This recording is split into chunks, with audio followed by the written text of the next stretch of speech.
Là, cette mise, la profanation de ce cimetière juif, quel est votre sentiment aujourd'hui, M. Daron? Et je suis encore au stade de l'émotion, de la révolte. Et je dois dire que ce cri de Strasbourg vient exprimer maintenant ce qui s'est écrit dans ce cri de Strasbourg.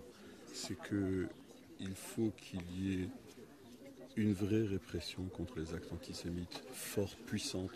Le ministre de l'Intérieur a parlé de l'antisémitisme comme un poison. Il faut que ce poison connaisse un antidote à la hauteur et à la mesure du poison en question. Je l'ai déjà dit, je le répète, il faut que sur le plan de l'éducation, parce que c'est un échec de la répression, c'est un échec de l'éducation. Et c'est également un échec qui est lié au fait qu'il y a trop de silence. Ce silence conduit à la banalisation. Ce cri de Strasbourg avait juste ça comme objet, d'éveiller. Or, il se trouve qu'on a des gens qui sont très très peu courageux. Parce qu'il faut qu'ils aillent dans un endroit loin, perdu dans la ville de Quatzenheim, où peu de gens pourraient les voir. Là, il faut vraiment être très poltron pour pouvoir s'attaquer en plus à des tombes qui pour certaines sont vieilles de 1695. Mais qu'est-ce qu'ils ont? Qu'est-ce qu'ils veulent? C'est une coïncidence que ce soit que ça soit fait la veille de ces manifestations partout en France? Je ne sais pas si c'est une coïncidence. La seule chose que je constate, c'est que eux ont bien compris que très souvent on n'a affaire qu'à des déclarations d'intention et que ça ne va pas plus loin et que la répression, elle n'est pas terrible, elle n'est pas très forte. Donc ils disent on est dans l'impunité. Mais par contre, il y a un autre problème. Je parlais du silence tout à l'heure. Il ne faut pas vous méprendre. Je ne parle pas que du silence des pouvoirs publics ou des représentants de l'État. Je parle de ce silence, de cette omerta qui existe dans toute l'Alsace du Nord, que je stigmatise volontairement maintenant.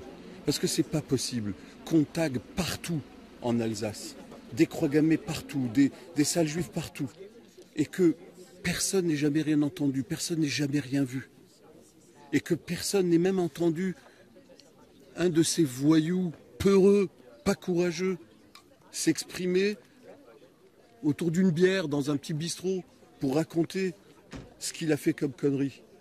Je pense que maintenant il est temps que les gens ouvrent leur bouche et disent ce qu'ils entendent. Et que la police puisse faire son travail, que la gendarmerie aussi puisse terminer cette affaire, qu'on la boucle une fois pour toutes. Parce qu'il n'y a pas beaucoup il y a eu effectivement Yarlissa et Morin à l'époque, on sait que c'était manuélériste, et peut-être quelques-uns de ses copains, mais depuis effectivement il n'y a pas eu beaucoup d'arrestations. Écoutez, posez-vous la question, pourquoi est-ce que l'affaire piétine? Pourquoi l'affaire piétine? Pourquoi est-ce qu'on n'arrive pas à avoir une réponse? Pourquoi est-ce qu'on n'arrive pas à empêcher ces gens d'agir? Ils n'agissent pas que sur les juifs, ils agissent sur des citoyens français.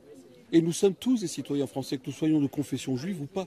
Et oui, il y a le cimetière, mais il y a également tous ces murs de mer, de Brumath, de Talmar-Moutier, la permanence du député Studer.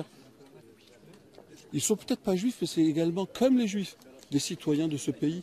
Et ils ont le droit à leur dignité. Et ils ont le droit, tous citoyens confondus, quelle que soit sa religion, on a le droit de vivre tranquille, de ne plus être insulté et de ne plus être tagué. Et surtout de ne pas voir nos sépultures ici taguées de croix gammées ou d'autres inscriptions comme vous les verrez peut-être tout à l'heure. Pour vous, ceux qui se taisent sont complices, M. Daron? Je parlais d'omerta. Omerta égale complicité. Aujourd'hui, plus personne n'a le droit de se taire. On est révolté.